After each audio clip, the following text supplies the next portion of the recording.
Alors bonjour tout le monde et bienvenue dans cette vidéo où je vous fais part d'un projet que j'ai réalisé. Bon, moi je m'appelle Simon Ezekiel Kamaté et ce projet a été réalisé par moi et d'autres camarades étudiants, notamment Afan Bodjan, euh, Alassane Latessar et Massina Sylvanus Bessel. Donc ce, donc ce projet consistait à développer un système de gestion de bibliothèque en utilisant les principes de la programmation orientée en Java. Le système devrait permettre aux utilisateurs d'effectuer des opérations telles que l'ajout, la suppression, la recherche et la gestion des livres dans une bibliothèque virtuelle. Et je vais sans plus tarder démarrer le projet.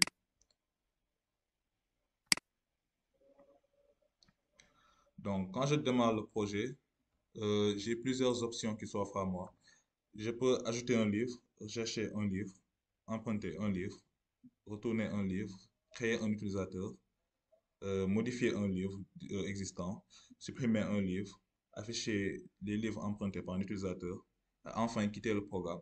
Donc en un, je vais acheter un livre. Alors, on me demande d'entrer le titre du livre. Donc je mets Libérer votre cerveau.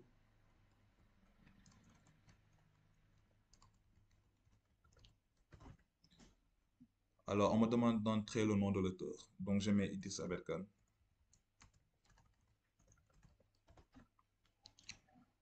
Alors, l'année de publication, c'était en 2016. Et enfin, on me demande d'entrer l'ISBN. Je mets 5 fois A. Le nombre d'exemplaires, je mets 5. OK. Donc, pour vérifier si le livre a été ajouté, je vais faire utiliser l'option de rechercher un livre.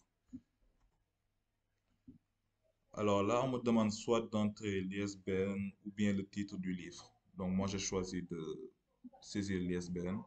Donc, je vais mettre 5 fois A pour voir ce que ça va donner. Et quand je le fais, effectivement, en fonction de l'ISBN, ça m'a retrouvé le titre du livre ainsi que son auteur.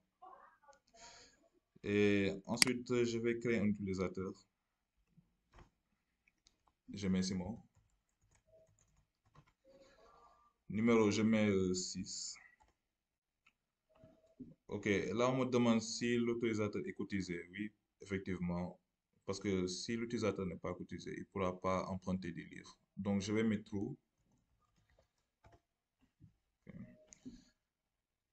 Alors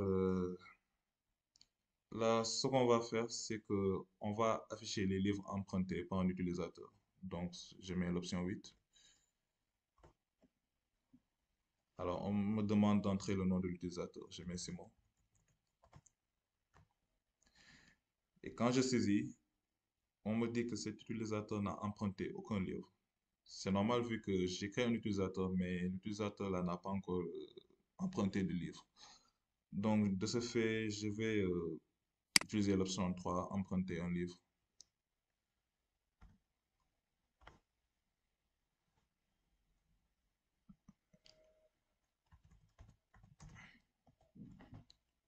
Si on me demande d'entrer le titre, l'auteur ou bien l'ISBN, bon, je mets l'ISBN.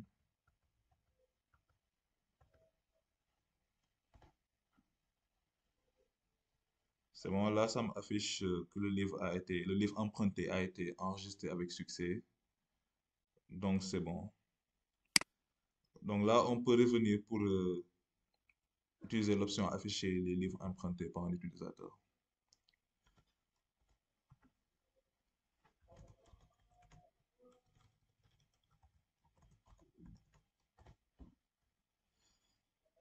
Voilà. Et là, quand je rentre le nom Simon, le nom d'utilisateur qui s'appelle Simon, ça affiche les livres qu'il a empruntés.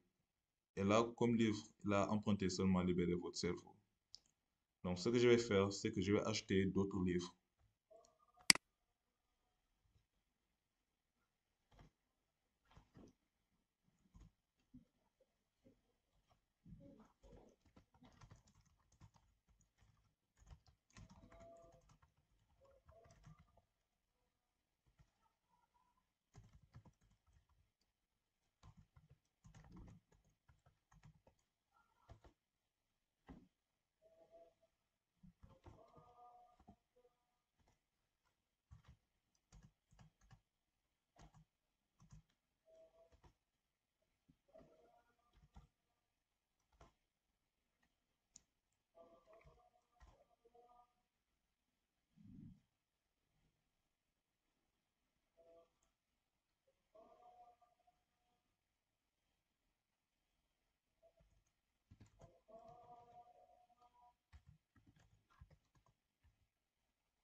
Ok, donc là, j'ai ajouté trois autres livres.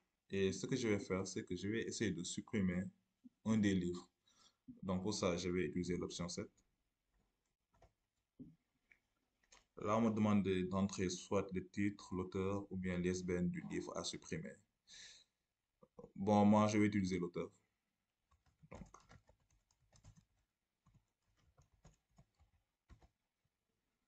ok. Et maintenant, si j'essaie de rechercher le livre que j'ai supprimé précédemment, normalement, ça devrait rien m'afficher. Donc, on va essayer de faire ça pour voir les résultats.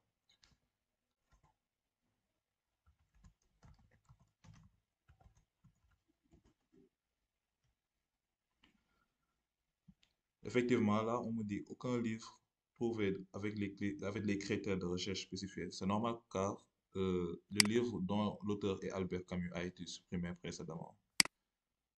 Donc, si j'essaie de modifier un livre, je mets l'ISBN, par exemple,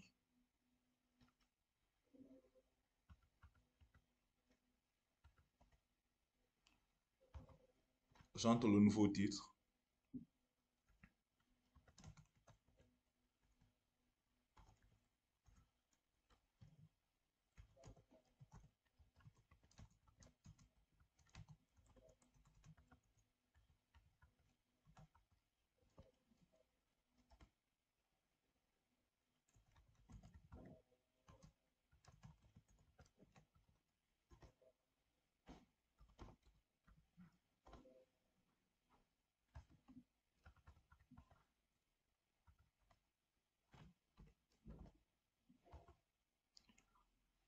Donc, si j'essaie de rechercher le livre là que je viens tout de suite de modifier,